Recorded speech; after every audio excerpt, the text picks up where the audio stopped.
Hello friends, welcome to my channel food સે ફૂડી. હું છું પ્રતિભા પંડ્યા. તો ફ્રેન્ડ્સ, હવે વેકેશન ખુલી ગયા છે, બાળકો શાળાએ જવા માંડ્યા છે, ત્યારે આપણને એમ થાય કે બાળકોને એવો તો કયો હેલ્ધી નાસ્તો આપીએ કે જેથી બાળકોને તે ખૂબ ભાવે પણ એટલો અને તે હોંશે હોંશે ડબ્બો પૂરો કરીને આવે. તો આજે જે રેસીપી તમારી સાથે શેર કરવા જઈ રહી છું એ બાળકોથી લઈને મોટાને પણ ખૂબ જ પસંદ આવશે અને અઠવાડિયામાં 4 વાર તો તમે તેને ચોક્કસ બનાવશો. વળી 2 ચમચી તેલમાં બની પણ જશે અને 2 થી 3 દિવસ તમે તેને આરામથી સ્ટોર કરી શકશો. આ રેસીપી બનાવવામાં જેટલી સરળ છે એનો ટેસ્ટ પણ એટલો જ જબરજસ્ત છે. તો રેસીપીને છેક સુધી જરૂર જોજો અને વિડીયો તમને થોડો પણ પસંદ આવે તો વિડીયોને લાઈક કરજો, શેર કરજો અને આવી જ નવી નવી રેસીપી જોવા માટે ચેનલને સબસ્ક્રાઈબ જરૂર કરી લેજો. તો ચાલો શરૂ કરીએ આજની રેસીપી. તો સૌથી પહેલાં આપણે વિડીયોમાં જોયું એ પ્રમાણે મેં એક બટેટું લઈ લીધું છે અને તેને ધોઈને મેં છાલ ઉતારીને તેને છીણી વડે છીણી લીધું છે. હવે એ છીણને મેં મિક્સર જારમાં લઈ લીધું હતું અને તેની સાથે મેં 1 વાટકી રવો પણ ઉમેરી દીધો હતો. હવે અડધો ગ્લાસ પાણી ઉમેરીને આપણે તેની મિક્સર જારની અંદર ખૂબ સરસ પેસ્ટ છે એ વાટી લેવાની.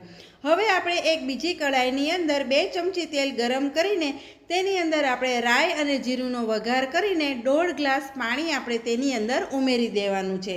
તો આ રીતે 1.5 ગ્લાસ પાણી ઉમેરી દીધા પછી જો આપણે લીલું તીખું મરચું તેની અંદર ઉમેરવું હોય તો તે પણ ઉમેરી શકીએ છીએ, પરંતુ અહીં મેં 1.5 ચમચી જેટલા ચીલી ફ્લેક્સ તેની અંદર ઉમેરેલા છે. આપણા ઘરમાં જે પ્રમાણે તીખું ખવાતું હોય તે પ્રમાણે આપણે ઉમેરવાનું. હવે આ પાણીને આપણે ખૂબ સારી રીતે ગરમ કરી લેવાનું જેથી મરચાંનો ટેસ્ટ છે એ પાણીની અંદર પણ આવી જાય. પછી આ રીતે પાણી ગરમ થઈ જાય પછી આપણે જે પેસ્ટ તૈયાર કરી છે એ પેસ્ટ છે એ આપણે આ પાણીની અંદર ઉમેરી દેવાની અને આ વખતે આપણે ગેસની ફ્લેમ છે ધીમી રાખવાની, કારણ કે ખૂબ સારી રીતે આપણે તેને ધીરે ધીરે મિક્સ કરતા જઈશું અને આ રીતે આપણે તેને મિક્સ કરીએ ત્યારે તેની અંદર બિલકુલ પણ ગાંઠા ન પડે તેનું આપણે ધ્યાન રાખવાનું છે. એટલા માટે ધીમી ફ્લેમ ઉપર જ આપણે આ કામ કરવાનું છે. તો આ રીતે શરૂઆતમાં આપણે તેને હલાવી લઈશું. થોડુંક હલાવાઈ જાય પછી આપણે તેની અંદર સ્વાદ પ્રમાણે મીઠું ઉમેરી દેવાનું. થોડોક મેં ઝીણો સમારેલો મીઠો લીમડો પણ ઉમેર્યો છે. સાથે સાથે મેં કેપ્સિકમ અને ટામેટું પણ ઉમેરેલું છે. તમે તમારા મનપસંદ શાકભાજી અત્યારે તેની અંદર ઉમેરી શકો છો અને ન હોય તો ન ઉમેરો તો પણ ચાલે.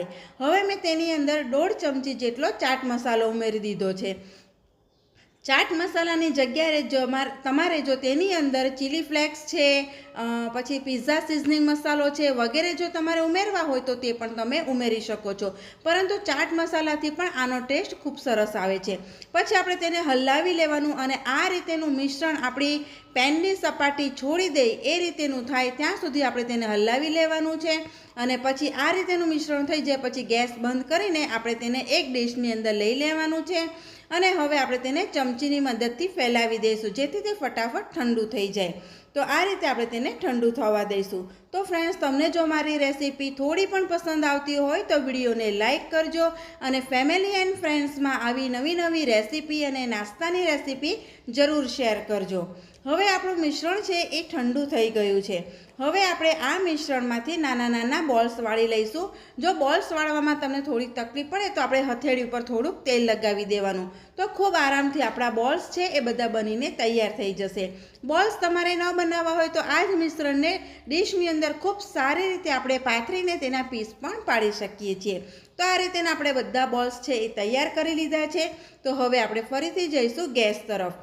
આ બોલ્સ છે એ તમારે જો એમનેમ ખાવા હોય તો તમે એમનેમ પણ ખાઈ શકો છો. એમાંથી અત્યારે અડધા બોલ્સ છે હું 1 ચમચી તેલ ગરમ કરીને તેની અંદર રાઈ અને સફેદ તલનો વઘાર કરીને થોડાક અત્યારે કરીશ અને થોડાક છે એ સવારમાં બાળકો માટે નાસ્તા માટે મેં રવા દીધા છે, એટલે કે તેને હું સ્ટોર કરી લઈશ. તો આ રીતે આપણે તેને ફક્ત 1 મિનિટ સુધી હલાવી લેવાના છે, કારણ કે ખૂબ સરસ રીતે આપણે તેને આગળ બધું મિશ્રણ છે એ ચેડવેલું છે. તો ફ્રેન્ડ્સ, આજની આપણી રેસીપી બનીને તૈયાર થઈ ગઈ છે. આ રેસીપીને તમે સોસ સાથે કે લીલી ચટણી સાથે ખાઈ શકો છો અને જે આપણે સ્ટોર કર્યા છે તેને આપણે સવારે બાળકોને 1 ચમચી તેલમાં ગરમ કરીને હેલ્ધી નાસ્તો આપણે બાળકોને આપી શકીએ છીએ. તો તેમને જરૂર પસંદ આવશે. રેસીપી પસંદ આવી તો વિડીયોને લાઈક કરજો, શેર કરજો, ચેનલને સબસ્ક્રાઈબ જરૂર કરજો.